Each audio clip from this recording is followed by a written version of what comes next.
Welcome to this week's installment of the XP Billionaires. Ray Thegrim here. We've got Irene Rogue. We've got Sky Knight. Hello. Hello. Hey. So we've got a fun week planned for you this time around.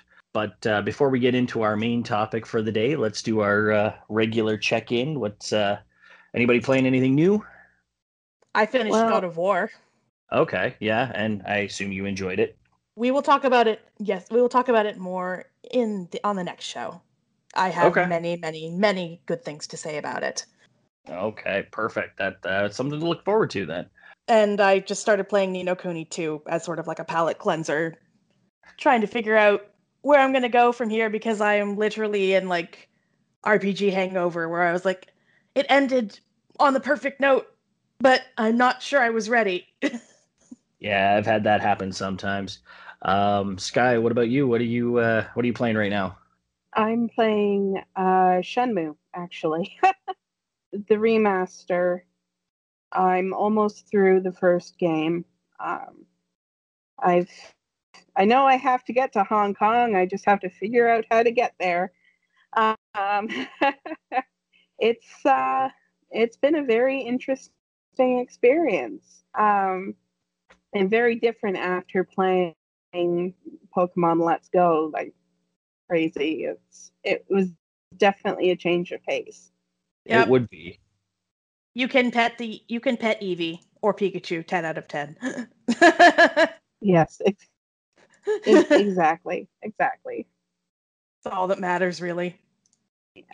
Yeah. Well, Ray, what are you playing? Yeah. I've been trying to find my answer. I finished Dragon Quest XI a week ago. A fantastic ending. I went for the true ending, like I mentioned on Twitter. It was phenomenal. I really liked the ending. What you got to do post game after you got the desolate ending, you got to give yourself a very happy ending, and I think that was really cool. And they did a really, really beautiful ending sequence in the last cinematic in the game. I don't want to spoil it. But it was worth all the grinding I had to do to get there. Right now, I've been trying to figure out what's been next on my list. I went away for the weekend and I took the Switch with me, and I may have started Xenoblade 2. And Sky, you're right. It's been a lot of fun so far. I have one thing that I'm mad about, but it doesn't deter from the actual gameplay. It's that I can't scum and cheat my way into the blades I want.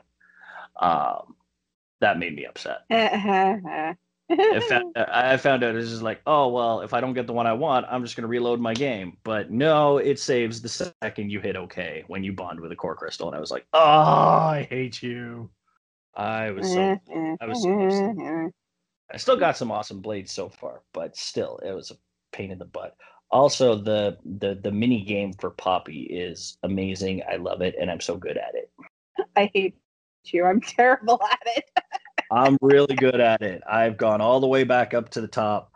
I've won. I've done it over and over again, and I've already done some decent upgrades on Poppy already. Wow. Yeah, it's a lot of fun. It's going to be my, portable title when I don't have something to play on the or when someone else is using the TV, I should say. And then when the TV's not in use, I did start Knights of the Old Republic. I've never played it before. I know. I hadn't played it before. I attempted to on PC at one time, and then the laptop I had at the point wasn't running it very well. But we've got it on Xbox now, so I'm running it through. I've only just gotten into like the first couple of hours. I'm still in the first major city trying to get into the sewers, but it looks promising. I think it's going to be a lot of fun. So I've got something to do on the go and something to do at home. That should tide me over for now. My problem is I still want to be playing God of War, and there's no more story. Is there at least like post-game stuff you can do? There's some post-game stuff, but it's going to so right now it's not a big spoiler to say like there's a bunch of really big bosses scattered throughout the world in the Mhm. form of the Valkyries. And I've beaten all the Valkyries, and now I'm beating the Queen Valkyrie. And she has all the moves the other Valkyries have, and they were really hard. So I have to gear up, and in order to do that, I'm going to have to do some grinding, and I'm not necessarily in the mood for that. I want to hear more of Mimir's stories, and I want to, like, the story was so enthralling that doing some of the side questing, now I'm like, okay, well, like, I guess I could go kill the Valkyrie, but I am nowhere near ready to kill the Valkyrie. Like, I'm close to the point where the final boss of the game was a giant pushover. Like, I'm spec to fight Valkyries, and the final boss was like, I'm just gonna push you aside now. This is becoming the gush session, me talking about God of War. So let's talk. Let's get on to the topic. Okay, sounds good. So this week we are going to talk about something nowadays would be considered boring, but we're going to talk about the boringness that had a bit of a twist.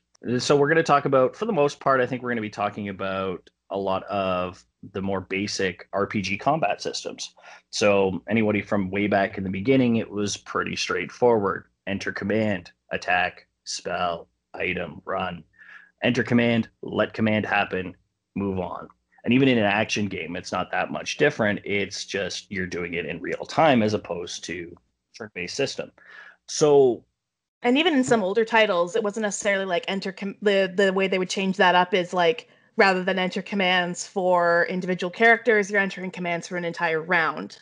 So you had to plan ahead a little bit, and that was sort of the two ways to do it. Yeah, that involved knowing your character's agility stats, knowing when they were likely to run around in the turn system before, if there wasn't already some sort of turn indicator on the screen. In this case, what I wanted to do was talk about some of the games that took that idea, added even something minimal, very, very simple something to add the depth to the combat. It means you weren't just mindlessly doing a button mash. You weren't mindlessly just repeatedly hitting the attack command. There was a reason to think ahead. There's a reason to be more strategic. There's a reason to be more immersed in your gameplay. And that really, really helps, especially in an RPG and especially more so in a turn-based setting. So I thought we'd talk about that. We've selected a couple of games or a couple of combat systems, whether it be from a game or a game series, and we'll just discuss what's great about them and what makes them unique. How about I start? Hey, I don't start very often. Let's do that. Why not? Yeah, hosts don't get to start very often. It's true. I mean, I always have to like direct you guys, and I love doing that. Don't get me wrong. I like barking orders. I mean, come on, that's great. Wah, wah. Wah, wah, wah. Yeah. Yeah, for me, my example is called the press turn system. This system was used mostly or only in specific Shin Megami Tensei games, main titles, and there was one offshoot, the Digital Devil Saga games, that put this extra system into their combat. To clarify, it began with Shin Megami Tensei 3 Nocturne. Did it? Okay. Yeah, I still have to go back and play some of the older titles. I know there's some translations out there, and I'd like to. Although Atlas, seriously, I know we talked to you a lot on this show, but at the same time, bring us some ports, even just like for the Switch. Like, come on, like just just a port. I don't care if it's a remaster, although you could clean things up a bit. Don't get me wrong, but give us those old titles. At this point, we deserve them. You are Mega 10 money. You give us the old games and Shin Megami Tensei 5. Don't deviate from that. We want that first. So anyway, the press turn system is a really fun way to really take control of the fight. So during your team's round, you have one action available per member of your party, which is usually four. And the goal of it is to exploit weaknesses and land critical hits if you can. Obviously, that one's a little bit more luck based, although Nocturne had a really good way to make that not luck based. But even in Persona 5, there were skills that would allow you that would crit more often, and slightly more reliably, that you could potentially use them in a pinch. True, they just didn't use press turn in the Persona games. They But didn't? I thought, or am I getting it confused with the one more? you're just getting, yeah, that the one more system is what they used in Persona, which is similar, but it's the press turn is a little more limiting in terms of that.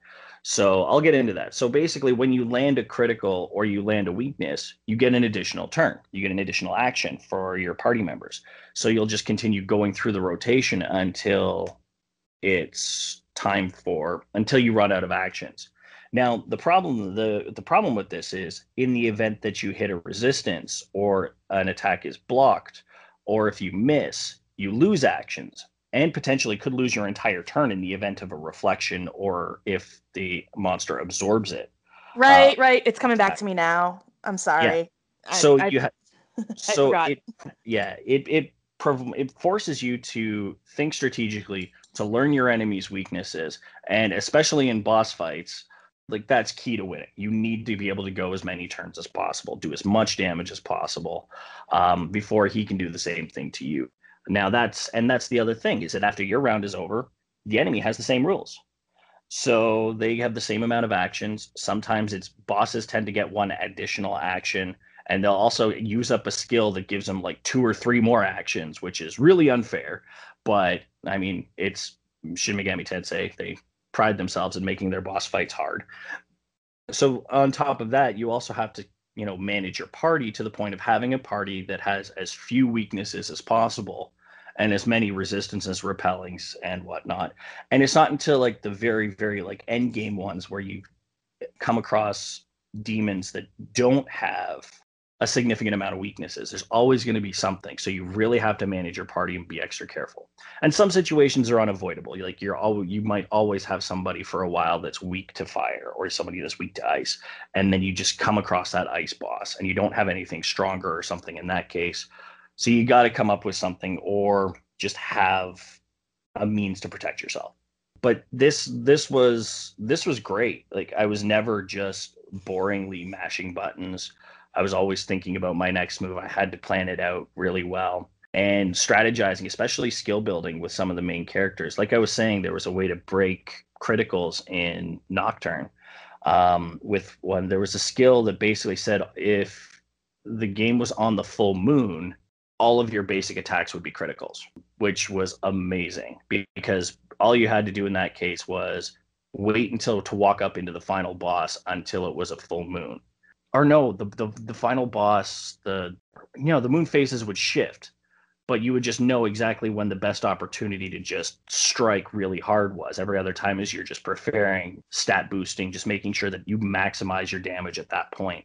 I think I had an entire party that was built with this skill. So that one turn, I was always hitting like 8 times and rocking the boss, making it so much faster to take him out. Yeah, like it was a fun way to kind of build the system or build your party thinking about all of this while you're exploring because your random encounters, I mean, each area was about the same, but you figured it out and you built accordingly, you planned accordingly, and while you still had a nice, wonderful difficulty, even on normal, it did make it a little bit easier.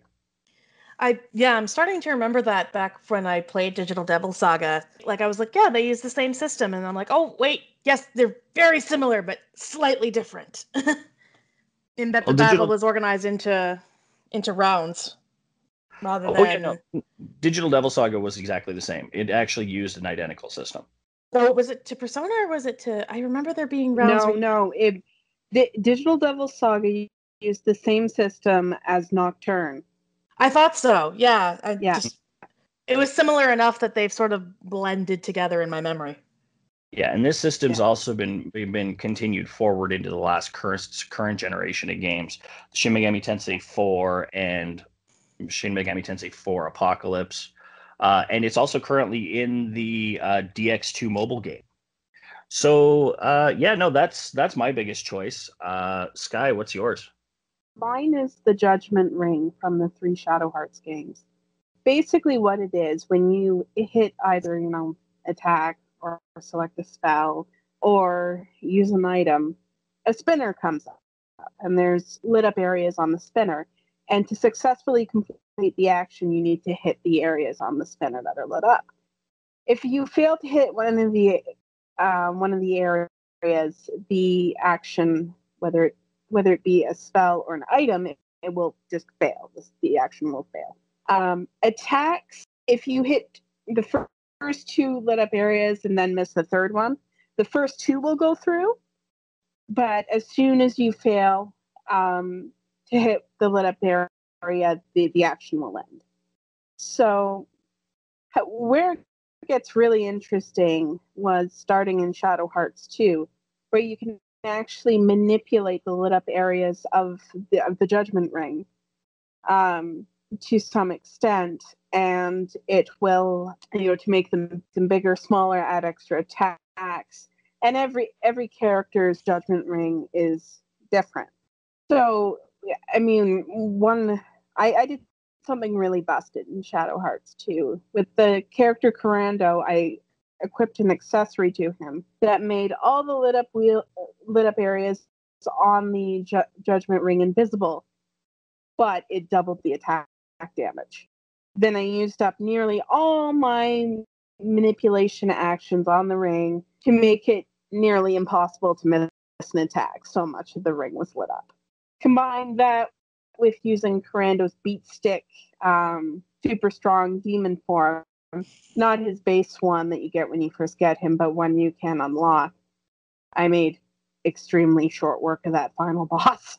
He's a tanky character to start with, and I just made him insanely brutal.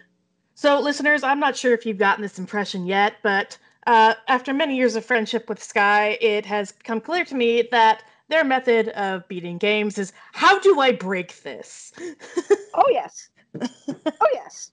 Find the one thing the developer never intended them to do and just do it. Mm-hmm. I do that in tabletop role-playing games, too. DMs hate me.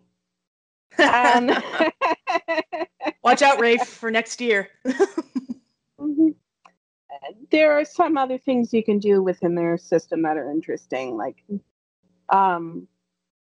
chain combos with different characters and whatnot. But that's the basics of it, and it's actually really effective and livens up the combat a great deal. It's not hard, like the combat's still very accessible, but you're getting dead tired when you start missing on the wheel and going like, oh yeah, maybe I should go to bed. It's 3 a.m. Missing on the wheel that you can't miss on. Yeah, exactly. All right, Rafe, what do you got? I got what I already talked about. So how about Irene? Let's hear what you have to say. I was like, oh, I guess I took up a lot of time talking about God of War, but okay. So the one I was going to bring up is Valkyria Chronicles, actually, because I was just playing it on the Switch the other day. So it's more of a strategy RPG, but it's got this really interesting combination real-time and turn-based strategy mechanic. In that, like in a strategy RPG, generally every character gets a turn and one turn only. Whereas in Valkyria Chronicles, you get like a pool of actions that you can use on whichever unit you have. And you can use the same unit over and over again if you're so inclined. Granted, there's a bit of a penalty in movement after doing this because they get tired. But essentially what you do is you select your unit and then you're plunged straight into like real-time strategy combat. So you have to, run up to the sandbags, crouch, position yourself, aim your gun, not necessarily like with the same skill it would take to aim in, say, a game like Overwatch, but you still need to actually like move the reticle over the enemy soldier, and it can be you can definitely make a difference in damage by aiming at their faces. So it'll tell you how many shots to kill an enemy soldier, and if you aim at the head, it normally gets cut in half or less. So it'll go from like 20 shots to like 2. What I really liked about it, though, is it seems to have this great flexibility, whereas I find a lot of other strategy RPGs can be pretty rigid in that, like, you can only move so far. It's like, nope, Alicia has marathon run across the entire map, and now I'm going to get her to marathon run all the way back because she's way too far out and she'll get herself murdered. So it gives you the flexibility to, go out, really use your units to your advantage and to pull off some cool stuff, because there's also things like ladder towers for snipers and different rooftop vantage points that you can use. There's hazards. Like, I just finished a map where there was a bunch of basically tank fuel littered around the map. So what I did was I put my sniper in a tower very close to where I started and had her shoot the fuel cells all around the map, massively damaging any tanks nearby, and also damaging, obliterating, really, any enemy units that weren't in the tank, which was kind of nice because that was a difficult map. So, for those of you who aren't aware, Valkyria Chronicles is sort of like an alternate history European war kind of game, but it focuses more on the individual stories of the people who are fighting, not necessarily like war is hell and grimdark. Like, one of the first things you do is you like, a woman gives birth inside of one of your tanks because that's the best place for her. Lovely. Yeah.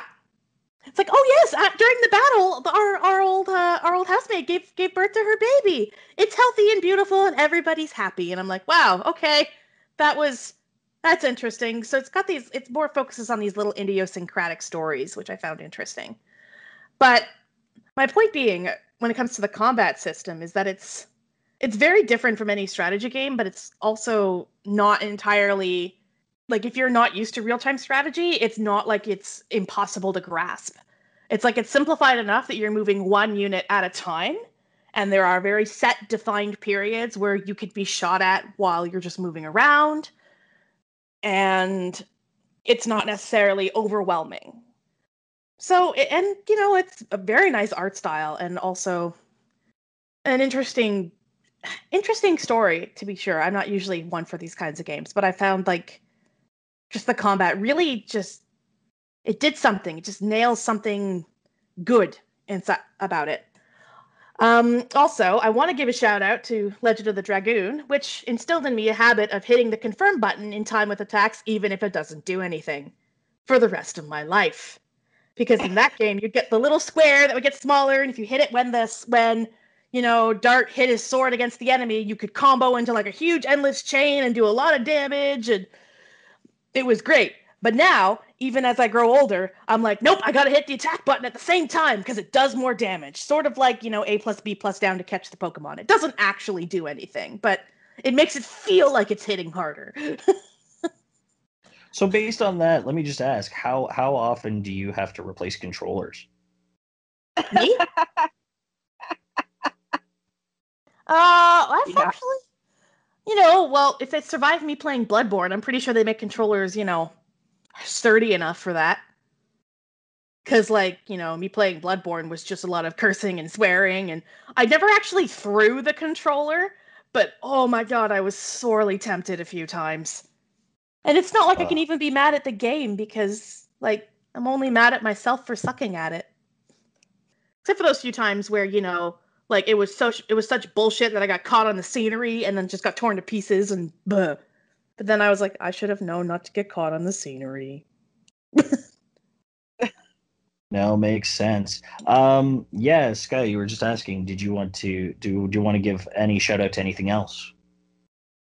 Yeah, actually, another one that would be it's a fairly interesting quirk is Radiant Historia, which is, in one way a usual turn-based RPG, but each side of the fight is on their own 9x9 grid, and there's different techniques you can use on your enemy to move you around the grid. And you can put enemies onto the same square of the grid to do damage that would normally only be single target to both of them. So you could do some interesting movement strategy with that game, which is fairly unique. You don't see stuff like that very often. Did you have one? You're absolutely right. Yeah, actually, yeah, no. For me, I actually kind of doing things in a reverse order with my shout out, where it takes a game that doesn't feel like an RPG and makes it feel more like an RPG. And I'm actually kind of talking about VATS from Fallout 4.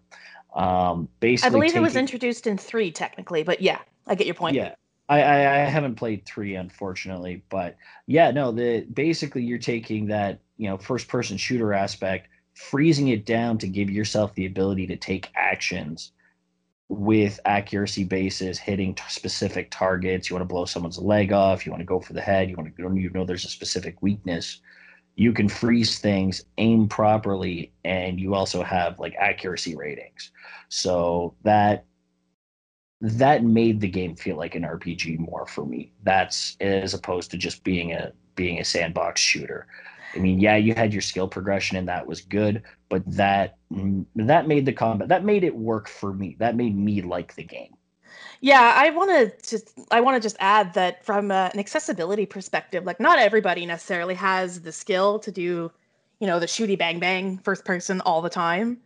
So it's great that they have VATs in there for the folks who are like, oh, I'm having really hard. Even folks who are more versed with, first person shooters, they can go, okay, I'm having a really hard time hitting this thing for some reason, and they can easily transition in and out of VATs in order to basically pick their moment, And for folks who are not as well versed with those mechanics, it gives them an edge, enough of an edge that they can actually enjoy the same game. No, you're absolutely right. And not only that, but they also incorporated an actual character build that allowed VATS to become better for you. It wasn't just something built into the game. You could build a VATS based character. That's what I did. I basically went pistols and Yeah, VATS, and it was a great time for me. I didn't have to worry about the first person or the live aspect of the combat. I could just freeze time, run away, hide, recharge my AP and just do it all over again. And I never felt like I was running short on AP, so I was able to keep going. yeah. See, for me, when I played Fallout 4, I was like, I just realized you said hide, and I was like, oh, I don't think I ever did that. No wonder I died so much. I'm a little bit bullheaded when I play games like that. I'll just stand there and like take the hail of bullets, thank you. But Yeah. quick side note: apparently R.I.P. VATS in Fallout 76. Ooh. Yeah, yeah. I'm gonna wait on that for a while. I think Uh, I'm gonna do a hard pass if it stays the way it is currently. To be I'll I'll honest. I'll give it a year. We'll see how it goes. Yep. Yeah. It's just unfortunate because VATS was really something that would make those games a lot more accessible to more people, and now it's with Fallout 76, it apparently just doesn't work. No, and it couldn't, and I knew that was going to be the case, but Oh yeah. they didn't. I don't know what they could have done to make it right, but what they did do was not right. No, honestly, at that point, the way VATS is working in Fallout 76, I'd almost be tempted to just say take it out because it's not helping. Yeah, no, exactly. That's what I've heard. Yeah. Yeah. All Uh, right. Well, yeah, sorry. let's no, that's cool. I think this is a good point to wrap up for this week. We've given you some fun combat systems to check out if you haven't already. And if you have ones that you think are worth mentioning in the future, let us know. You can find me on Twitter at Billionaires XP. Sky, where are you? I'm Sky Knight XP on Twitter. And Irene, where are you? And I bet you got some good news for us. Yes, I'm irogue_XP on Twitter. And I do actually have a bit of good news. So I was successfully able to test the stream today and actually managed to make, video and audio show up on my channel. Thank you very much to my good friends Sky and Rafe for actually watching and making sure it worked properly. So we'll be looking at starting that up within the next couple of weeks, hopefully. If not, definitely in the new year. There's a few things up in the air from a personal perspective on my end, so it really depends on how things go over the next couple of weeks, depending on, timing and all that fun stuff. No, and yeah, that makes sense. I mean, I also have some sad news for our listeners. Next week is going to be our season finale, at least up until the new year. And you know what? Let's just spoil it now. We're going to talk about our 2018 RPGs of the year, and we'll have a quick discussion of what we're looking forward to in the new year as well. I wonder which RPG Irene is going to name. I can only guess. All right. Well, again, thank you for listening. You can check us out on WordPress, or xpbillionaires.wordpress.com. Also, if you're in the holiday spirit of giving, please send us some coffees. Coffee.com/xpbillionaires. And please like, subscribe, share us with your friends.